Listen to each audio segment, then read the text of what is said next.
नमस्कार, जनता टीवी देख रहे हैं आप। मैं हूं आपके साथ भविष्य त्यागी। दरअसल एक तरफ जहां पूरे देश भर में कृषि कानूनों के खिलाफ हो रहे आंदोलन की जो आग है उसकी तपिश महसूस की जा रही है, उधर दूसरी तरफ हरियाणा में एसवाइएल को लेकर एक बार फिर से सियासत गर्मा गई है।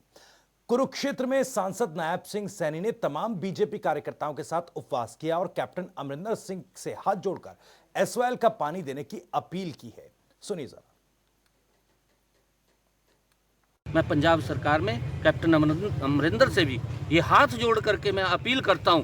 मैं सरदार सुखबीर बादल जी से भी अपील करता हूं हाथ जोड़ करके कि मेरे किसान को एसवाइएल पानी की आवश्यकता है। 17,000 एकड़ के अंदर वो वंचित है, जिसके अंदर एसवाइएल का पानी लगना है। वो पानी आप दें। आप किसान हित की बात कर रहे हैं, आप किसान की मजबूती की बात कर रहे हैं, बहुत अच्छा है, परंतु वो पानी हमें दे। दोहरा चेहरा ना अपनाएं कि वहां कुछ है यहां कुछ है, इस प्रकार की बात ना बोलें। उधर कृषि मंत्री जेपी दलाल ने कहा कि कोर्ट ने हरियाणा के हक में फैसला सुनाया है और किसानों के लिए कितनी भी लंबी लड़ाई लड़नी होगी उसके लिए तैयार है। हमारे हक को कानूनी रूप से सुप्रीम कोर्ट ने बता दिया है और सब कोर्टों में हम जीत चुके हैं। हरियाणा के किसानों के लिए कितनी भी लंबी लड़ाई लड़नी पड़े उसके लिए तैयार होना चाहिए और हरियाणा का पानी जोर शोर से लेके रहना चाहिए। पंजाब के किसान हमारे बड़े भाई हैं, वो संघर्ष कर रहे हैं, 6 दौर की वार्ता कर चुके हैं, लेकिन हरियाणा के किसान की एक ही मांग है कि जब इतने मुद्दों पे चर्चा हो रही है, अगर एसवाइएल पे एक मांग कर दे उस पर भी चर्चा हो जाए। तो पूरे प्रदेश भर में बीजेपी ने उपवास कार्यक्रम का आयोजन किया है। पिछले कई दिनों से एसवाइएल की जो सियासत है वो और ज्यादा गर्म हो रही है। रोहतक से सांसद अरविंद शर्मा ने बीजेपी के तमाम नेताओं के साथ एसवाइएल के पानी की मांग की। पानी चाहिए, एसवाइएल का पानी चाहिए, पानी चाहिए, पानी चाहिए, पानी चाहिए, पानी चाहिए, पानी चाहिए। वहीं कांग्रेस नेता किरण चौधरी ने सरकार पर तंज कसते हुए कहा कि बीजेपी एसवाइएल के नाम पर किसानों को गुमराह कर रही है। एसवाइएल के नाम पर बीजेपी सरकार पूरी तरह से किसानों को गुमराह कर रही है।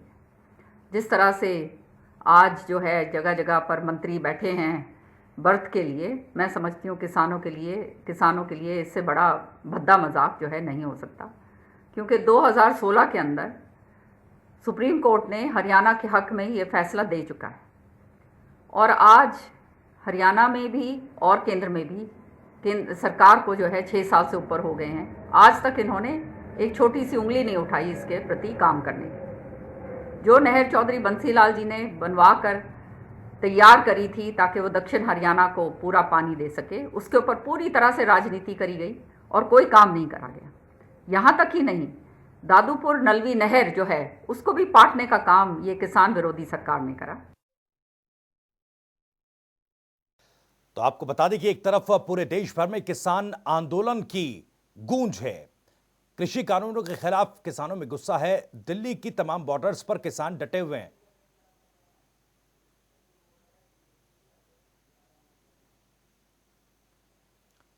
तो एसवाइएल पर यह उपवास वाली पॉलिटिक्स को लेकर कांग्रेस सवाल उठा रही है।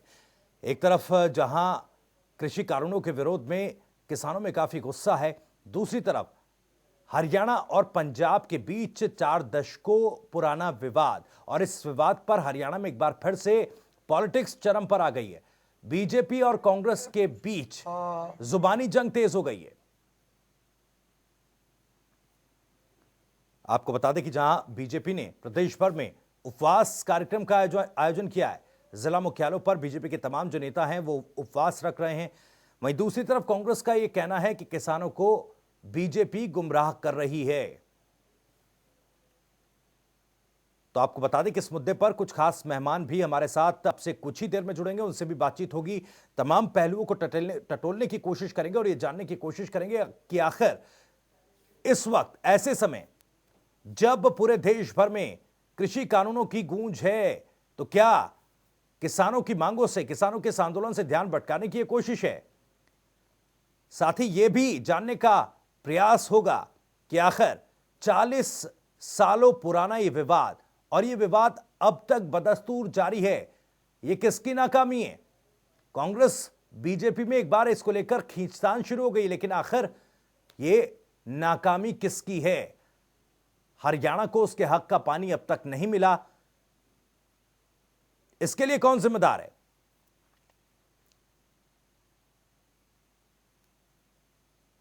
तो हरियाणा के किसानों द्वारा एक दिन का उपवास। ये देखिए, जिला करनाल की तस्वीरें हम आपको दिखा रहे हैं।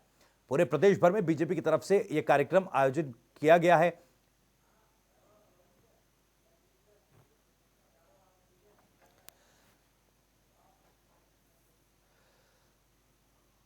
तो इस मुद्दे पर ज्यादा बातचीत के लिए कुछ खास मेहमान हमारे साथ सीधे जुड़ गए हैं। बीजेपी की तरफ से प्रवक्ता प्रवीण अत्रे हमारे साथ जुड़ गए हैं, बाल मुकुंद शर्मा प्रवक्ता कांग्रेस, मई स्वामींदर भारतीय किसान यूनियन के प्रवक्ता, और अक्षांश पंडित जो कि उत्तर प्रदेश भारतीय किसान यूनियन के महासचिव हैं, वो हमारे साथ इस वक्त सीधे जुड़ रहे हैं। अक्षांश पंडित क्योंकि सिंघू बॉर्डर पर मौजूद हैं, किसान आंदोलन के हिस्सा हैं, उनसे भी बातचीत करेंगे, तमाम पहलुओं को टटोलेंगे। लेकिन सबसे पहले प्रवीण अत्रे साहब, मेरा सीधा सवाल आपसे, क्योंकि 40 साल पुराना विवाद, 4 दशकों पुराना विवाद, अब जब कृषि कानूनों की गूंज पूरे देश भर में है, तो क्या कोशिश ये है, जिस तरह कांग्रेस या यूं कहें कि विपक्ष आरोप लगा रहा है कि जनता और किसानों का ध्यान भटकाने की कोशिश है, किसानों को गुमराह करने की कोशिश है इस सवाल के मुद्दे पर? जैसा कि आपने कहा 4 दशकों पुराना विवाद, हालांकि भविष्य जी ये विषय 4 दशक पुराना नहीं है जी, लगभग 54 साल हो गए जी। 1966 में जब हरियाणा अलग बना, पंजाब रीऑर्गेनाइजेशन एक्ट के अंडर हरियाणा को उसका हक मिला था, जिसको लगातार इन दलों ने, कांग्रेस की बात विशेष तौर पे कहूंगा, इसको बजाय सुलझाने के राजनीति की भेंट चढ़ा के रखा। आपको याद होगा, माननीय सुप्रीम कोर्ट ने 2002 में हरियाणा के पक्ष में निर्णय दिया था जी। 2004 में दोबारा से उस हक की तस्दीक की थी जी। उसके बाद पंजाब की कांग्रेस सरकार ने विधानसभा में जल समझौते रद्द करने का प्रस्ताव पारित किया, जो राष्ट्रपति महोदय के पास जाता है। राष्ट्रपति महोदय उसको माननीय सुप्रीम कोर्ट की पीठ के पास सलाह के लिए भेजते हैं। 2004 से 2014 तक हरियाणा प्रदेश में कांग्रेस की सरकार थी, देश में कांग्रेस की सरकार थी, लेकिन हरियाणा प्रदेश की सरकार ने एक कदम भी इस विषय पे आगे नहीं बढ़ाया। इस विषय को लगातार राजनीति के भेद चढ़ा के रखा। जब प्रदेश में मनोहर लाल जी मुख्यमंत्री बनते हैं, 2015 में प्रदेश के मुख्यमंत्री केंद्र सरकार को पत्र लिख के निवेदन करते हैं कि इस विषय में सुप्रीम कोर्ट के अंदर जल्द पैरवी की जाए, जिससे कि हरियाणा के किसान को उसके हक का पानी मिले जी। और उसी की वजह से नवंबर 2016 में हरियाणा प्रदेश के हक के अंदर दोबारा से माननीय सुप्रीम कोर्ट का निर्णय आता है। विषय यहाँ पे भविष्य ये है कि एक तरफ पंजाब के किसान दिल्ली के बॉर्डर पे आंदोलन करते हैं और हमारे कुछ इंदर स्वामी जी जैसे भाई उनका समर्थन करते हैं। हम केवल ये कह रहे हैं कि साहब आप आंदोलन कर रहे हो और हमारे जो प्रदेश के इंदर स्वामी जैसे भाई मदद कर रहे हैं, तो आप अपने हक की बात भी कर लीजिए। आप SYL का पानी मिल जाए इस विषय पे भी बात कर लीजिए। लगभग प्रवीण अत्रे साहब, इसीलिए सवाल उठ रहा है, जब आप कह रहे हैं कि पंजाब के किसान आंदोलन कर रहे हैं, हरियाणा में कुछ लोग हैं जो इस आंदोलन का समर्थन कर रहे हैं, तो SYL के मुद्दे पर भी सवाल उनको उठाना चाहिए। लेकिन जब आप ये बात कह रहे हैं तो ये सवाल तो उठेगा ना कि क्या इसी आंदोलन के चलते बीजेपी को ये तकलीफ हो रही है, इसलिए बीजेपी SYL के मुद्दे पर सियासत को और गर्म कर रही है? नहीं, देखिए भविष्य सबसे बड़ी बात है किसान का हित जी। सबसे बड़ी बात है किसान को उसका हक मिले। 3 लाख हेक्टेयर धरती हरियाणा की इस पानी के इंतजार में बंजर पड़ी है भविष्य जी। अब मान के चले अगर 52 साल पहले पानी मिला होता तो उस 3 लाख हेक्टेयर धरती में जो अनाज पैदा होता वो भी देश के अनाज भंडार के नहीं सर, प्रवीण अत्रे साहब, हाइपोथेटिकल बातें हम नहीं करेंगे, लेकिन मेरा सवाल ये भी है कि क्या उपवास से हरियाणा को उसके हक का पानी मिलेगा? आखिर जिम्मेदारी किसकी है? देखिए, हाँ, ये आपने बिल्कुल सही सवाल किया। देखिए, हम केवल उपवास के जरिए स्वामी इंदर जैसे भाइयों से एक निवेदन कर रहे हैं कि आप पंजाब के उन भाइयों को भी कहें जिन्होंने जिस वक्त 2016 के अंदर डीनोटिफाई किया गया नहर को और अपने ट्रैक्टर लेके नहर को पाटने चल दिए, तो आप उनसे भी एक निवेदन कर लीजिए कि देखिए ऐसा है, हमारी बहुत बड़ी जरूरत है, जब आप किसान हित की बात कर ही रहे हैं जी। तो एक इस मुद्दे को जोड़ जी। लीजिए। और मुझे लगता है स्वामी इंदर जी को जोड़ना भी चाहिए, बिल्कुल। क्योंकि हमारा मानना यह है कि जो SYL का नहीं वो हरियाणा का जी। नहीं, और ये पूरा प्रदेश का किसान भी मानता है। जी। तो अगर आपको आपके निवेदन करने से आपके हक का पानी मिल सकता है तो आप क्यों नहीं ये निवेदन कर लेते, उसमें गलत क्या है? चलिए दूसरे सवालों के साथ वापस आपके पास आऊंगा और आपके सवाल का जवाब स्वामी इंदर से भी लूंगा, लेकिन उससे पहले बालमुकुंद शर्मा जी का रुख करूंगा, क्योंकि बालमुकुंद शर्मा जी कांग्रेस की तरफ से लगातार जो हमले हैं वो तेज कर दिए गए हैं SYL मामले को लेकर। पहली प्रतिक्रिया बीजेपी के उपवास पर। जी, मैं हमारे बीजेपी के साथी प्रवक्ता ने जिस तरीके से भटकाने की कोशिश की पूरी डिबेट को जी। और मैं तो आपको मुबारकबाद दूंगा, आपने उन्होंने बिल्कुल सीधा सवाल पूछा। 3 चीजें हैं आज जिस तरीके से ये लोग बीजेपी के लोग भटका रहे हैं जी। आज ये एक दिन काम सन कर रहे हैं, किस बात के लिए कर रहे हैं? जी। सुप्रीम कोर्ट ने तो आदेश दे रखा है केंद्र सरकार को नहर का निर्माण करवाएं। जी। लोगों का मुद्दा ही नहीं रहा। हरियाणा पंजाब के जो भाई आज इकट्ठे हुए हैं, 100 साल का एक तरह से भाईचारा कायम हुआ है। जी। सरकारों का रोल है। जी। मैं आपसे एक निवेदन करना चाहता हूँ, मेरी 3 बात आप सुनिए और आपके माध्यम से पूरा हरियाणा सुना रहा है। आपने ये प्लेटफॉर्म आज हमें दिया, आपके लिए बहुत हम इसके लिए शुक्रगुजार हैं। जब हरियाणा हमारा लगा हमारा पानी का हिस्सा था जी। और उस समय कांग्रेस की सरकारें थी पूरे देश में भी, केंद्र में भी और हरियाणा में भी। जी। तो हमने निर्माण कार्य शुरू कराया कर्पूरी गांव में, माननीय श्रीमती इंदिरा गांधी जी की उन्होंने अपनी कसी से लेकर के उसकी शुरुआत की जी। और 90% से ज्यादा, मैं 100% भी शोक्ति नहीं, पूरा का पूरा निर्माण कांग्रेस के समय में हुआ, चौधरी भजनलाल जी के समय में, चौधरी बंसीलाल जी के समय में। बीजेपी ये बता दे कोई एक ईंट भी इनके शासनकाल में पंजाब में लगी हो, पंजाब में ये सत्ता में रहे हैं भागीदार जी। या अब 6 साल बालमुकुंद शर्मा जी, साल 2004 में जो राजीव गांधी और लोंगोवाल समझौता हुआ था उसके बाद उसको रद्द किया गया पंजाब की तरफ से, कांग्रेस की सरकार उस वक्त थी, तो ऐसे में वो काम रुका, इसके लिए कौन जिम्मेदार? नहीं भविष्य की एक बात है बालमुकुंद जी, एक मिनट सुन लीजिए, एक लाइन सुन लीजिए। आपने कहा कांग्रेस के कार्यकाल में 90% निर्माण हुआ। चौधरी बंसीलाल ने दिसंबर 1990 में हरियाणा विधानसभा में एक वक्तव्य दिया था। अत्रे साहब आऊंगा आपके पास, अत्रे साहब पूरा सुन लीजिए। किसके समय में निर्माण हुआ था? अत्रे साहब आपके पास आऊंगा, जवाब दीजिएगा, अपना सवाल भी रखिएगा। चौधरी बंसीलाल ने विधानसभा में ये बात कही है कि इस नहर का जो निर्माण हुआ था वो चौधरी देवीलाल के प्रयासों से हुआ था। चलिए सुन लीजिए, अत्रे साहब सुन लीजिए, अत्रे साहब आपको पूरा वक्त दिया, एक बार सुन लीजिए बालमुकुंद शर्मा जी क्या कह रहे हैं। ठीक है, ठीक है, बोलिए बोलिए बोलिए, लेकिन मैं तो ठीक कर रहा था, बस गलत ना बोले बस। जी बालमुकुंद शर्मा जी रखिए अपनी बात। उसके बाद हमने निर्माण पूरा कर दिया जी। मैं तो यहाँ तक कहता हूँ कि जब हमें यहाँ दिक्कत रही, पानी नहीं आ पाया, इस तरह के कारण रहे हैं, पंजाब में आतंकवाद था, उसमें कुछ लोगों को शहादत भी देनी पड़ी उग्रवादियों ने, जिस तरह की घटना थी उसका हमें अभी जिक्र भी नहीं करना चाहते जी। लेकिन उसके बाद कांग्रेस की फिर सरकार आई हरियाणा में जी। हमने उस नहर का एक विकल्प के रूप में ये देखा कि एक जगह ऐसी जगह है जहां पर हम पानी ला सकते हैं, पूरी की पूरी जमीन हरियाणा की है जी। तो हमने हासिल उठाना नहर का निर्माण कर दिया जी। और उसमें 2 विकल्प थे, एक तो हम पेंचर कर सकते थे नहर में और एक साइफन से पानी आ सकता था जी। उसके बाद हमारी सरकार चली गई 6 साल में, श्रीमान जी ये ऑन रिकॉर्ड में कह रहे हो, इन्होंने कोर्ट में एक एफिडेविट भी नहीं दिया, आज भी पानी आ सकता था हासिल उठाना नहर में, लेकिन केवल इस राजनीति के चलते अगर पानी आ गया तो कांग्रेस का नाम आएगा जी। ये लोगों ने उस पर कोई इनका योगदान नहीं, कोई कोर्ट में इन्होंने शपथ पत्र नहीं दिया जी। मैं आपके माध्यम से बड़ा निवेदन करता हूँ और स्पष्ट ये पूछना चाहता हूँ, अगर बीजेपी के लोग ये बता दे आज तक नहर की मुरम्मत भी इन्होंने की हो जी, तो मैं ये मान लूंगा कहीं कहीं इनका योगदान है जी।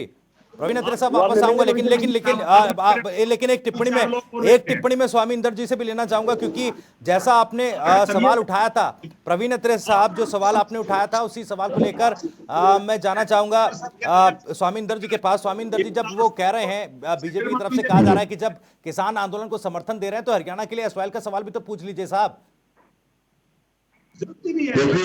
भविष्य जी, मैं बताना चाहता हूँ कि आज जो डिबेट चल रही है और आज जो किसान आंदोलन लड़ रहे हैं वो SYL का नहीं लड़ रहे हैं, किसान अपनी जो है बचाने के लड़ रहे हैं कि आज किसान का भविष्य जो है अधर में लटका हुआ। इन 3 आदेश जो है किसान के डेथ वारंट है। और पहली बार मैं बता देना चाहता हूँ, माननीय MP जी जो सांसद है कुरुक्षेत्र से, सैनी साहब खुद 2013 में नंगन होकर किसानों के लिए आंदोलन लड़ते थे और बोलते थे किसानों को धान का जो मूल्य जो है एमएसपी मिलना चाहिए, और एमएसपी जो है कम से कम 2100 रुपए बनती है, तो आज इनकी सरकार में 1800 रुपए समथिंग है एमएसपी धान की।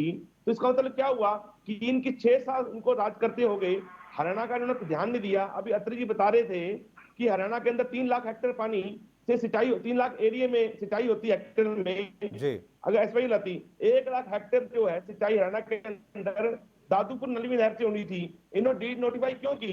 जब ये किसान कितने हितैषी हैं, जब अधिकार आपके पास अपने हैं, तो आप अपने अधिकार क्षेत्र में क्यों नहीं काम करते? आप पंजाब हरियाणा का मसला क्यों आज लेके आए हैं? सबसे पहले अगर आपने किसान का भला करना है, वो जो दादूपुर नली नहर आपने डी नोटिफाई की है उसको चालू करें। और जिस क्षेत्र से अत्रे साहब है और जिस क्षेत्र से मैं हूँ, आज को डार्क जोन कर दिया गया है। कुरुक्षेत्र, पेवा, यमुनानगर का क्षेत्र जो है टोटल डार्क जोन में ले लिया गया है। अगर ये दादूपुर नली नहर होती तो हरियाणा का एक बहुत बड़ा भाग सिंचित होता और यहाँ के किसानों को ट्यूबवेल कनेक्शन के लिए नर्मदा के लिए भटकना न पड़ता। जी प्रवीण अत्रे साहब, इसी सवाल का मैं जवाब लूंगा आपसे, लेकिन उससे पहले मैं अक्षाश पंडित को भी शामिल करता हूं। वो भी स्वामींद्र साहब के सहयोगी ही हैं, लेकिन उत्तर प्रदेश भारतीय किसान यूनियन के महासचिव हैं और सिंघू बॉर्डर पर किसान आंदोलन में वो शामिल हुए। अक्षाश पंडित साहब, बहुत बहुत स्वागत है आपका भी जनता टीवी पर, क्योंकि किसान आंदोलन फिलहाल पूरे देश में इसकी गूंज है। हरियाणा में फिलहाल एक बार फिर एसवाईएल का मुद्दा हावी हो गया। बीजेपी एसवाईएल के पानी को लेकर उपवास पर बैठ गई, हालांकि बीजेपी की सरकार है हरियाणा में। आप क्या कहना चाहेंगे कि इस तरह के मुद्दे उठा रहे हैं, क्योंकि जो किसान आंदोलन चल रहा है उस पूरे आंदोलन को पॉलिटिसाइज दूसरे मुद्दे की तरफ किया जा रहा है?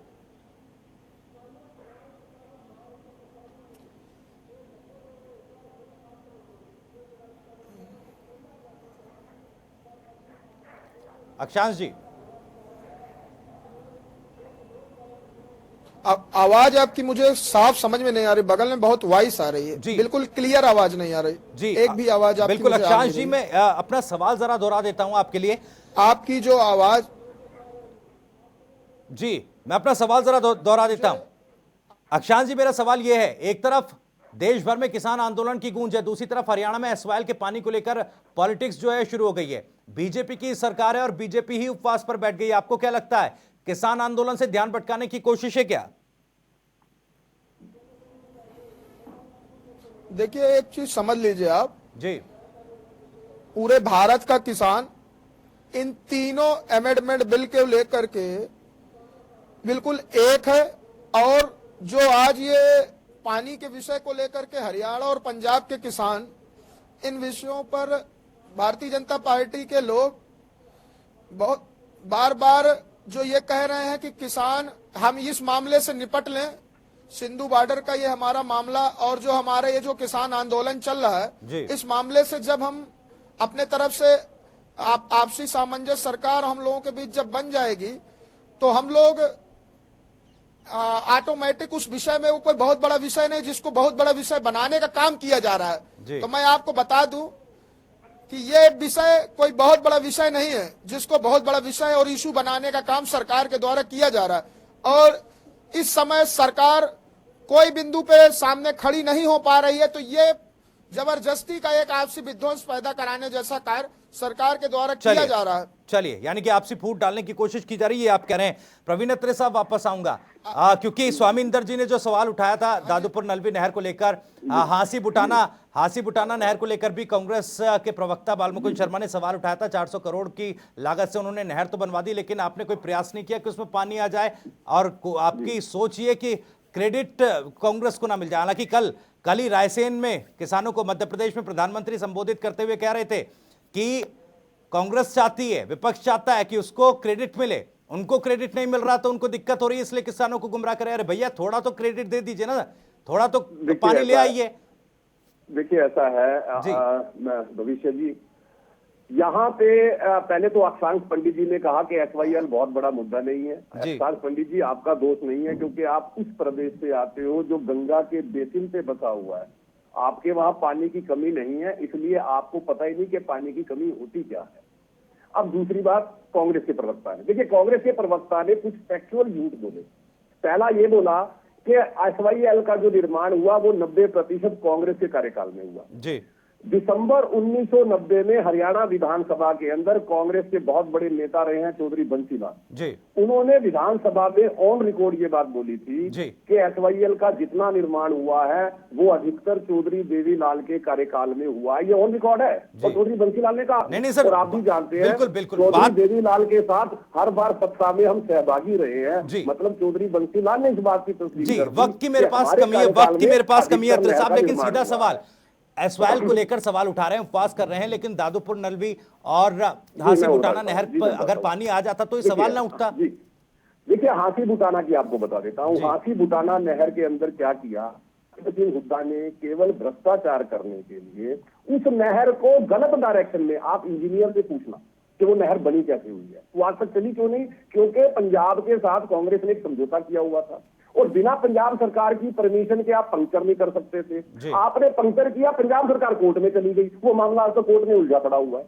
आप समझिए इनकी, केवल इनको नहर से लेना देना नहीं था, इन्होंने तो उसकी मिट्टी बेच के खा ली थी। इन्होंने दादूपुर मेरे पास शर्मा जी जवाब दे दीजिए। बेच के खा गए। एक मिनट अत्रे साहब जवाब ले लेते हैं। शर्मा जी जवाब दे दीजिए आप। केवल भ्रष्टाचार करने के लिए शर्मा जी जवाब दे दीजिए। अत्रे साहब एक मिनट, प्रदेश के किसानों का अहित किया। अत्रे साहब एक मिनट जवाब ले लेते हैं। जो आप आरोप लगा रहे हैं जवाब ले लेते हैं। देखिए भविष्य ऐसे नहीं, पहले जवाब पूरा करने दीजिए, ऐसे नहीं। अब बात आ जाती है देखिए सिंचाई व्यवस्था की। मैं आपको छोटी सी बात बता देता हूँ। ये मनोहर सरकार वो सरकार है जिसने Lakhwar dam, Renuka dam, Kisau dam, जहां पे हरियाणा का हिस्सा था, कांग्रेस कुछ नहीं कर पाई। लगातार 17 साल मामला लटका रहा, इसलिए आके शुरू करवाया मुख्यमंत्री माननीय मनोहर लाल जी ने। लखवार डैम का काम शुरू हुआ, कुसाऊ के ऊपर बातचीत हुई, रेणुका डैम पे। चलिए वक्त की मेरे पास एक कमी है, मुझे आवाज थोड़ी गिरानी पड़ेगी, लेकिन एक कमेंट में बालमुकुंद शर्मा से लेना चाहूंगा। जिस तरह से आप हांसी बुटाना नहर को लेकर शर्मा साहब आरोप लगा रहे थे, उस पर जो जवाब दिया और जो सवाल पूछा अत्रे साहब ने, उस पर एक टिप्पणी आपकी चाहूंगा। प्रवीण अत्रे जी बिल्कुल सफेद झूठ बोला है।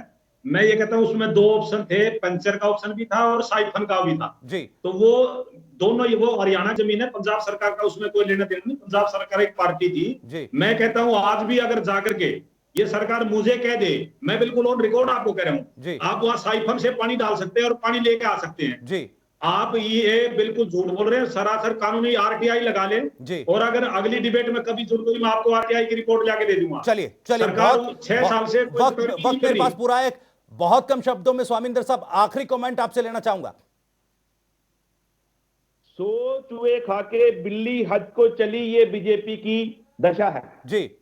चलिए बहुत बहुत शुक्रिया आप सभी मेहमानों का। प्रवीण अत्रे साहब आपका बहुत बहुत शुक्रिया, बालमुकुंद शर्मा आपका भी बहुत बहुत शुक्रिया। स्वामिंदर हमारे साथ जुड़े थे, भारतीय किसान यूनियन के प्रवक्ता और उत्तर प्रदेश भारतीय किसान यूनियन के प्रदेश महासचिव अक्षांश पंडित सिंघू बॉर्डर से हमारे साथ जुड़े थे, आपका भी बहुत बहुत शुक्रिया। तो सवाल यही उठ रहा है कि आखिर जब प्रदेश में बीजेपी की सरकार है तो 2016 में सुप्रीम कोर्ट के आदेश के बावजूद आखिर क्यों एसवाईएल पर कदम नहीं उठाए गए? इसको लेकर कई प्रतिक्रियाएं सामने आ रही, लेकिन सवाल यही कि 4 दशकों पुराना मामला जस का तस बना हुआ है। क्या यह ध्यान भटकाने की कोशिश है सरकार की तरफ से, या फिर इस मामले पर सियासत विपक्ष कर रहा है?